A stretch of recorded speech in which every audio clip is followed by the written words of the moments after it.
Hello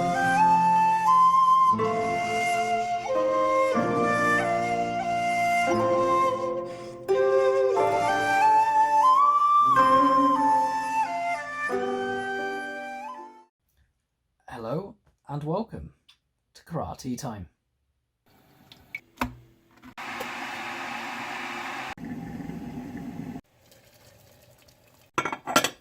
Hello everyone, welcome back to another episode of Karate Time with me, Simon. And first of all, I just want to start with an apology about the lack of content this week. It's been very busy in work this week, and I've been struggling to get out to get some more footage done. And typically the one day that I thought, great, I can get out there on my lunch break, go and do some, it was throwing it down with rain, and I didn't really fancy it at the time. I have got some videos still to edit, so there will be stuff to start the week off, and we'll have more coming as things progress. I thought I'd make the most of a Christmas present today with my Top Bloke mug. So I'm going to enjoy my cup of English strong breakfast tea today, since it's a Sunday morning and I'm a bit behind. So I'm having to film and edit in the same day and get this out for you. So on today's topics, well, actually, first things first, I had hoped to discuss the biomechanics camera, but unfortunately we're still having problems with the software. It was designed for an earlier version of Windows, and it's still got some compatibility issues now with Windows 10, but I'm going to see if I can fix those maybe today if I can, and I can have a bit more of a play around with that. What else have we got? So the other stuff I want to talk about today is I want to talk about intent in training. I had some other topics that I was going to discuss, but this one came back to me several times. And the importance with this is, what I mean by intent in training is when you go into a dojo and you're with your instructors or you're on course and you're taught anything. The hard thing for an instructor to deal with is that you can try to create an environment, you can try and motivate, but you can't enforce the way someone trains. And that sounds very draconian that we'd want to do that. The problem is though that many students have a problem with really making their training feel as real as they can while still maintaining safe training. And part of this, I think, is a natural consequence of one of the things we have to do when people first join karate. Strangely, the biggest problem we have at the beginning stage is you tend to either get people who are too timid and they really struggle to do anything sort of involving kicks and punches, and they don't want to do it because they're nice people, which is fine. And then you also get the other side of things where people want to hit things as hard as they can. And what we try to do is we try to find a way of making those people meet in the middle somewhere. We need to find that slight middle ground where you bring them down from maybe a little bit uncontrolled to a more controlled element, and you bring the people who are very timid and shy up to a point where they can confidently perform and strike safely and enjoyably.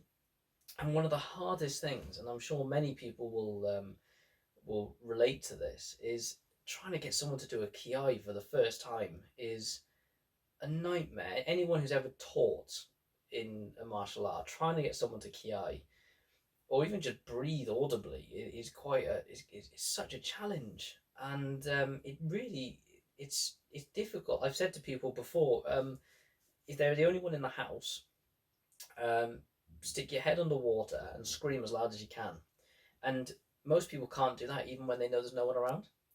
And so trying to get them to do a kiai in a room full of people, it absolutely terrifies them. So it's a massive challenge from a teaching point of view.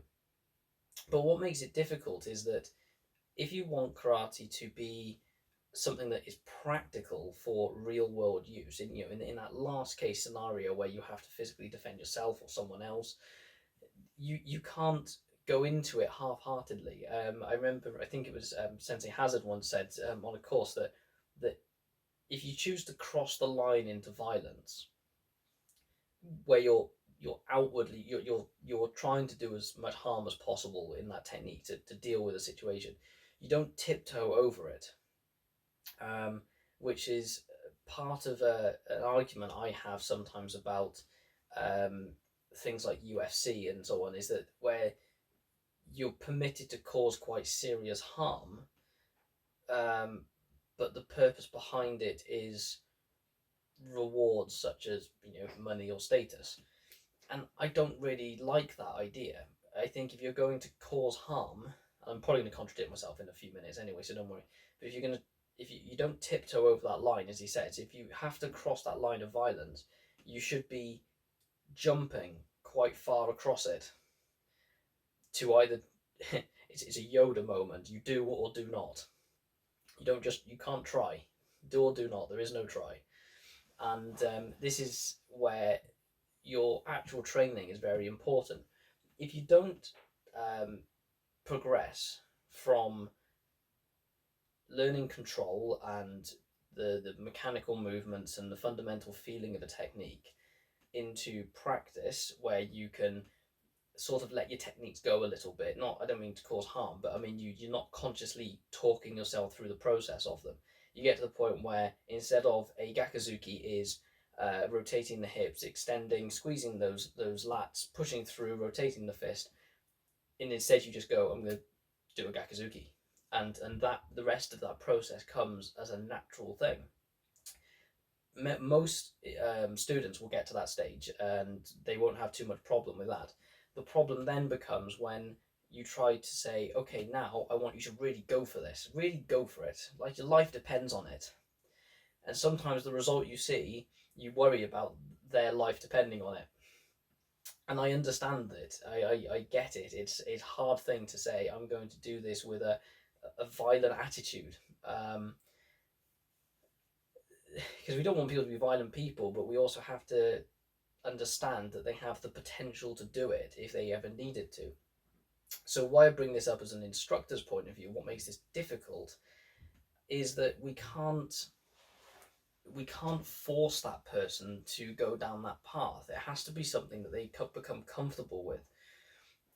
And one of the hardest things is if you don't have a small group of people, normally the top end senior grades, if you don't have that small group of people who can train like that without prompt, and they choose to just turn it up a notch when they're practicing with each other safely, but really going for it, you get a bit of a knock, and that's about it. But you're not gonna, you trust the other person to not hurt you, and if you don't have that core group, it does become quite difficult to generate the atmosphere you need in training. And it's a hard moment, because when the instructor, when sometimes me as an instructor, I come to the club and I'm really fired up and I'm really looking forward to it, and then you just can't seem to quite get the atmosphere you need. The bizarre thing is that you start to feel a bit deflated as an instructor, like you're not doing enough. And then um, the strange thing is, then afterwards you ask people did they enjoy the lesson, and they're all saying, oh, brilliant, really enjoyed it. And you're going, okay, well, it didn't feel like I got to my goal, but that's often my own issue, not issue, my own expectations of what I'm trying to get out of a class for that class, that particular lesson. And this actually brings me on to competition, which is why I mentioned UFC. Oh, if you can hear noise in the background, the cats know I'm on a video again. There it is. So anyway, back to the subject I was mentioning. So competition. I want to bring up competition. There are some people that that probably know me quite well, and may think that I'm against competition, because sometimes what I say, or my general attitude towards them does seem negative.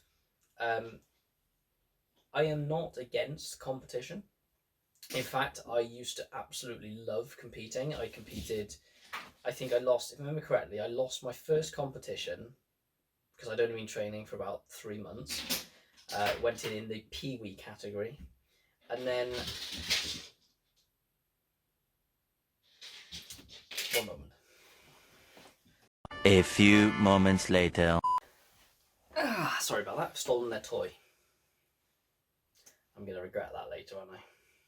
Anyway, yeah, I lost my first competition, I think after about 3 or 4 months of training. And but I really enjoyed the environment and the attempt. And I then thought, right, I'm going to come back and do this competition again next year and see what happens then. And I don't think I lost that competition for 9 or 10 years then running. And I found I really enjoyed it. I loved the environment. I loved the camaraderie. I loved the people that I was with and the environment and the challenge and the nerves. I loved the nerves. You know, I was terrified going onto the mat, and then once I got out there, I was still terrified, but I found I could perform. And this is why I don't like to be negative about competitions. I do have some reservations. I have found trying to return to competition over a number of years, every time I've pushed myself to go in there, I haven't enjoyed the environment the way I used to. I still enjoy the camaraderie with the people I'm with and the people I meet, but I found the long days, the travel, you know, it's like now with being older, it takes away a day on my weekend, and it's not as important for me anymore, and so I found it hard to go in there. I also don't like some of the changes in rules, and this is why I'm coming back to the idea of training with intent, because now I don't want to go into a competition and go into Kumite and have 7 shades beaten out of me. I don't think that's what it's for. Again, if you're going to cross that line into violence, it's got to be more than winning a medal. But at the same time, I'd like to at least feel that either giving or receiving a strike, I feel like they had the intent behind it, that if they really wanted to, they could have done harm. My sensei often talks about the idea of potential. Okay, he says it's a good technique in a competition should have the idea of I could have if I wanted to, and it's on that point where you could have done it really, really for real life, you know, nasty stuff, that you chose to control it and pull it back a that little bit. But the intent remains. How you judge that it is a bit contentious, but I would argue that as a judge you can normally see if there's intent in a strike. Um, and this is where I have a problem, because a lot of competition now has become very sport based. Now, competition by its nature is sport. Yes, I get that. However, if you're going to compete and you're going to compete in karate, which is not designed as a sport, I've often made the statement that you can have sport as part of karate, but you don't actually have to have karate as part of a sport. And this is the problem, is that if you end up with competitions where only the sport is precedent and it just looks on the surface like karate, it's not necessarily karate anymore. If the intent is missing, if you're scoring, you know, 8 points at a time, forgive me for this statement, but this is how I feel about taekwondo competitions. I'm screaming at them saying, why have you not got a guard up? You know, it was explained to me that the reason they don't use punches very often, other than in ITF taekwondo, but WTF, they don't tend to punch because you have to strike with sufficient power for it to be recorded on the guards and on the chest pads and so on, and it's too dangerous. Well, I'd argue that a foot to the face is more dangerous than a punch to the chest. And I'm happy for corrections if I'm wrong on that, but that was the explanation I was given. And it does make it difficult that for me, I watch Taekwondo and I just don't go, there's no intent in the competitive side. I mean, I know good Taekwondo practitioners. I've got a relative who is as well. But there's no intent going on. There's no feeling. It doesn't look like it's going to happen. I mean, there was that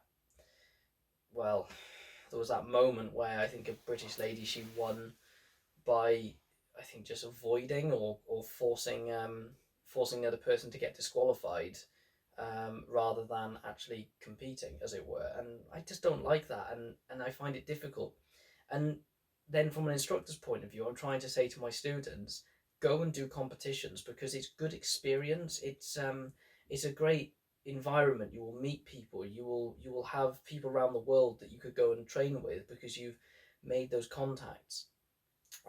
You can enjoy the challenge of it, and there's no denying it. Getting that trophy or that medal is a fantastic feeling when you get there. And so I do actively want to say to people, go to competition. I just find it so much harder now to say, go to that competition or that competition, because I have to sometimes bite my tongue about what I think.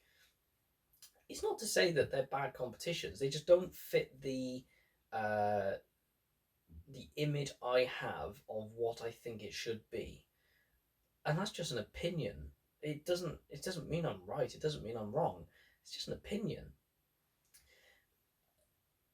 So by taking intent out of some, not all, some competition, I just feel like it's lost a little bit of what made karate, and you see it in the everyday training of those people. They are more athletes than necessary karate practitioners, and that's not to be rude to them. They're phenomenal what they do.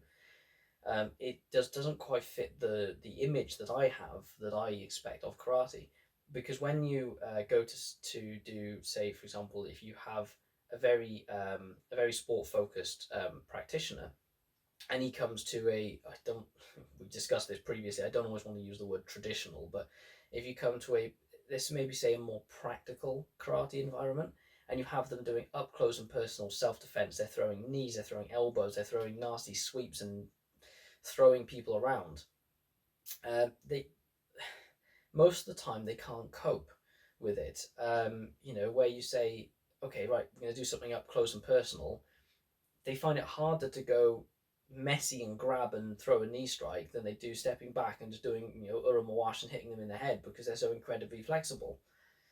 And the dilemma for that is that instead of, excuse the view, instead of trying to learn on that side of things, they try to go back to default setting, go back to athlete karate mode. I've attended,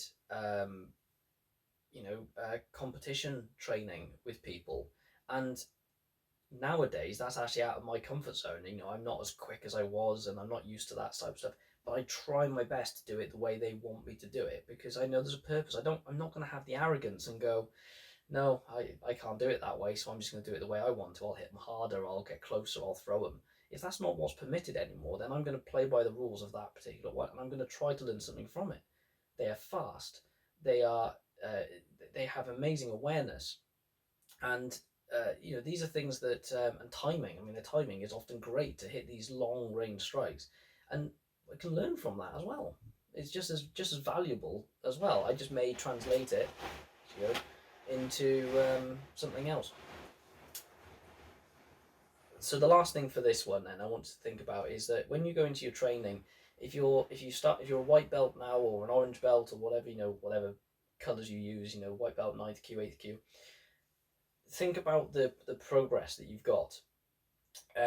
Ideally, I normally like to think that those sort of first 3 or 4 grades should be about getting comfortable with the movement of your own body, and a little bit of self-awareness as well, and developing some of those basic fitness requirements, and in essence, I hate the word, but those movements that you need, the fundamental movements. When you hit those middle grades, you want to be looking at really applying your training a lot more. So you want to be thinking about letting go with your techniques a little bit more, getting good contact, being more fluid, using angles and body positioning, and making it feel a little bit more second nature. And as soon as you start hitting those higher grades, your brown belts, your black belts, when you can't train at 100% intensity all the time, but what you can do is you can train with 100% intent in your mind. So you can practice, go into practice mode, doing it 50-60% speed, and power. Well, not even power, just speed. But you can then think to yourself, okay, would this work, or what would this do? What would the effect be? So you can play through that in your mind while you're practicing with a partner or individually. And then when you are ready, you pick it up to a high level with control, and you really go for it 2 or 3 times, and then you calm back down again. And it's that feeling of build up, relax, build up, relax. If you train at 100% intent and intensity, you're just going to be dead within 20 minutes of a session. You've got to pace it, but never let go of seeing the ultimate goal of, well, why am I doing this? Don't just do something in a club because your instructor says we're doing this today. There needs to be purpose behind it. They may not tell you that. They may not even want to answer that. It's up to you to find what the purpose is. Sometimes it's up to you to maybe ascribe your own purpose to it. You know, they may have a goal that says we're practicing a particular kick because we want to improve our flexibility, whereas you might say to yourself, okay, I'm practicing this kick because maybe it would be useful in X environment or this situation. It means that you've actually got your goal and their goal. So setting goals mid-session is really, really important, I think. And I think I'm going to leave that one. I'm going to enjoy my brew. This was supposed to be a short video today. Went on a bit. Hopefully it was informative. I'd love to hear your comments. I want to hear your brew. I need some more choices. Next one I'm going to be using Earl Grey because I've just bought some Earl Grey. And other than that, I will say take care. More videos coming next week, and enjoy yourselves. Take care, everyone. Cheerio.